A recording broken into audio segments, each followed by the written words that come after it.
بسم اللہ الرحمن الرحیم ایاک نعبد و ایاک نستعین۔ شروع اللہ کے نام سے جو بڑا مہربان اور نہایت رحم کرنے والی ذات ہے۔ آج آپ کے سامنے حاضر ہونے کا ایک ہی مطلب، ایک ہی مقصد ہے کہ کچھ دنوں سے دیکھ رہے ہیں ہم اور آپ، ایک مدعا پاکستان میں بہت زیادہ چل رہا ہے۔ میرے دماغ میں تو یہ تقریباً پچھلے کئی سالوں سے چل رہا ہے کہ آیا ہم بحیثیت مسلمان آج بھی کلمہ ہمارے دلوں میں زندہ ہے؟ ہم حقیقی معنوں میں آیا آج بھی مسلمان ہیں؟ ہم کیا آج بھی دعوے سے خود کو مسلمان کہنے کے لائق ہیں بھی یا نہیں؟ وہ مدعا کچھ اس طرح ہے کہ اس سرزمین پاکستان کی ایک بیٹی، daughter of nation, doctor Aafia Siddiqui ji, میں آج سے برسوں قبل 2003 کا وہ سن تھا جب وطن کی بیٹی کو اغیار کے حوالے کر دیا گیا، تو 5 سال تک تو اس کا کوئی نام و نشان نہیں تھا کہ قوم کی بیٹی آخر گئی تو کہاں گئی۔ آسمان لے گیا اس کو، زمین نگل گئی، کوئی پرسان حال نہیں تھا، کوئی پوچھنے والا نہیں تھا۔ لیکن 5 سال بعد جب پتہ چلا کہ ڈاکٹر عافیہ صدیقی جو وطن عزیز کی بیٹی ہے، سرمایہ ہے اس ملک پاکستان کا، وہ اغیار کے ہاتھوں ہیں، وہ اغیار کی زندانوں میں قید ہے، وہ امریکہ کی زندان میں قید ہے۔ لیکن افسوس، ہم زبان میں کہتے ہیں لا الہ الا اللہ، لیکن دل سے ہم پکے مسلمان نہیں ہو سکتے، کیونکہ ہماری بہن اس سرزمین کی کلمہ گو حافظہ مسلمان آج اغیار کے زندان میں قید ہے۔ لیکن مجال ہو کہ میری زبان سے ایک حرف ادا ہو۔ اللہ رب العزت فرماتا ہے کہ آپ کے پاس 3 آپشن ہیں۔ جب آپ کوئی برے کام کو دیکھو، یا تو پہلے اس کو ہاتھ سے روکو، اگر ہاتھ سے روکنے کی طاقت نہیں ہے تو زبان سے روکو، اگر زبان سے روکنے کی طاقت نہیں ہے تو دل سے اس کو برا کہو۔ لیکن افسوس کے ساتھ کہنا پڑ رہا ہے آج کے اس دور میں بھی بیشتر مسلمان اس کو برا بھی نہیں کہتے، افسوس کر سکتے ہیں۔ کل محشر کا میدان سجے گا، کل اللہ رب العزت کے سامنے پیش ہوں گے تو کیا منہ دکھائیں گے کہ ہماری زمین کی بیٹی، ہماری اس سرزمین کی دختر ڈاکٹر عافیہ صدیقی کو اغیار یعنی کہ امریکہ اپنے زندان میں جیل کر کے رکھ دیا۔ لیکن افسوس، صد افسوس، میں بحیثیت مسلمان ہو کر ایک لفظ بھی نہیں کہہ سکا، میں آواز نہیں اٹھا سکتا، میں سر بکف نہیں ہو سکا، میں اغیار کے سامنے اپنی آواز نہیں پہنچا سکا، میں آج کے دور کے اس ٹرینڈ کا حصہ نہیں بن سکا، میں اپنی بہن ڈاکٹر عافیہ صدیقی کو امریکہ کی زندان سے رہائی کے لیے کوشش نہیں کر سکا، تو کیا سر دکھائیں گے؟ کیا اللہ کے حضور ہم خود کو پیش کریں گے؟ کل حضور صلی اللہ علیہ وسلم کے سامنے کیسے ہم جواب دیں گے کہ ایک حافظہ کو جس کے سینے میں قرآن ہے، اس کو کہا گیا کہ جو ہے نا قرآن کے اوپر قدم رکھ کے چلو، لیکن انہوں نے کہا نہیں، اس کو برہنہ کر دیا گیا۔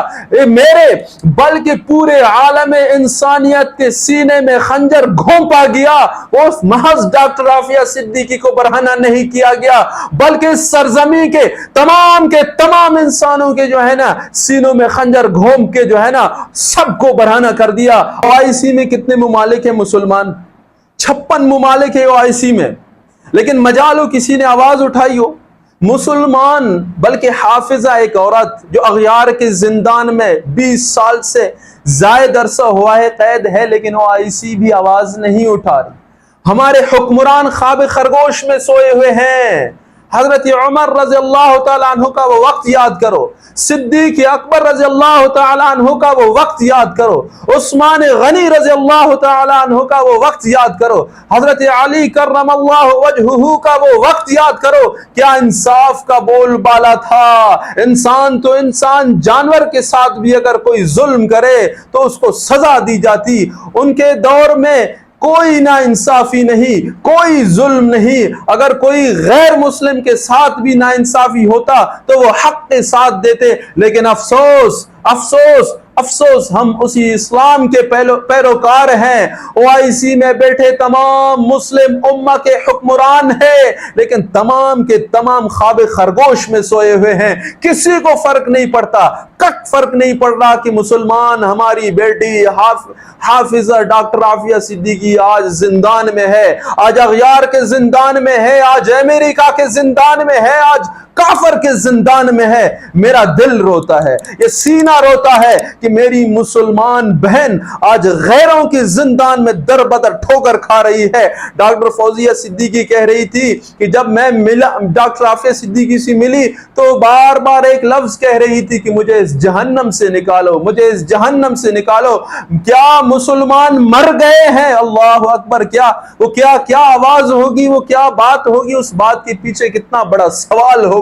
وہ پوچھ رہی تھی کیا مسلمان مر گئے ہیں کہ میں آج 20 سال سے زائد عرصہ ہو گیا ہے، میں اغیار کے، میں کافر کے زندان میں آج پڑی ہوں، کوئی نکالنے والا نہیں، کوئی آواز اٹھانے والا نہیں، کوئی UNO میں آواز نہیں لے جا رہا میری، کوئی OIC کے اجلاس میں آواز نہیں اٹھانے والا میری. پاکستان آج جو ہے نا، مصر، آج جتنے ہمارے عرب ممالک ہے، ہمارے جو ہے نا مسلمان ملک، ٹرکی، جتنے بھی ہے، سب نے متحد ہو کے اس پاکستان کی بیٹی، ہماری مسلم دختر، ہماری مسلم بہن کے لیے سربقف ہو کے، متحد ہو کے، یونائٹڈ ہو کر جو ہے نا ہمہ وقت آواز اٹھائیں. تو خدا کی قسم اس اغیار کو بھی پتا چلے گا، تو بلکہ سالوں نہیں، یہ دنوں میں مسئلہ حل ہوگا. تو میرے بھائیوں، میں آپ تمام سے، میری جتنے بھی ویورز ہیں، میرے بھائیوں، میری بہنوں، جتنے بھی دیکھنے والے، آپ سب سے ہاتھ جوڑ کے ایک التماس ہے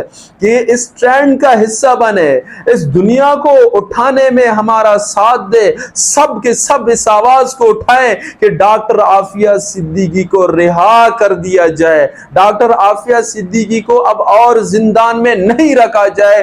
یہ ویڈیو جتنے بھی آپ سب دیکھ رہے ہو، اس کو زیادہ سے زیادہ لوگوں تک شیئر کرو، میری ویڈیو کو شیئر کرو. کسی اور کی جو ہے نا ڈاکٹر عافیہ صدیقی کے بارے میں جس نے ویڈیو بنائی ہے، جو ٹرینڈ چلا رہا ہے، اس کا حصہ بنو. پوری دنیا کو پتا چلنے دو کہ آج ہم رو رہے ہیں کیونکہ ایک مسلمان دختر، ایک مسلمان بیٹی اغیار کے، کفار کے زندان میں در بدر کے ٹھوکر کھا رہی ہے. لیکن افسوس ہم صرف نام کے مسلمان ہیں، ہم آواز اٹھانے سے بھی خوف زدہ ہے کہیں اغیار ناراض نہ ہو جائے، کہیں ہمارے پیٹھ میں خنجر گھونپنے والا وہ کافر ناراض نہیں ہو جائے. تو میرے پیارے بھائیو، عزیزو، دوستو، میری بہنوں، میرے ویورز جتنے بھی ہیں، اس ٹرینڈ کا حصہ بنو. عافیہ صدیقی کی ریلیز کی جو ہے نا ٹرینڈ ہے، اس کا حصہ بنو. ٹھیک ہے، پھر انشاءاللہ ملیں گے کسی اور ویڈیو میں. مجھے امید ہے انشاءاللہ آپ تمام کے تمام انت تک کوشش کریں گے ڈاکٹر عافیہ صدیقی کی رہائی تک اپنا جتنا آپ سے ہو سکتا ہے. میں نے کہا نا، ہاتھ سے، زبان سے، دل سے، کسی طرح سے بھی کوشش کرو، کیونکہ کل کو اللہ کے حضور جواب تو دے سکے کہ ہم نے اپنا حصہ تو ڈالا تھا، ہم نے آواز تو اٹھائی تھی. چلے اللہ پاک آپ سب کا حامی و ناصر ہو.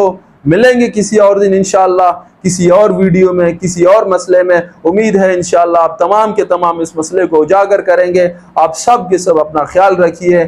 والسلام. اللہ حافظ.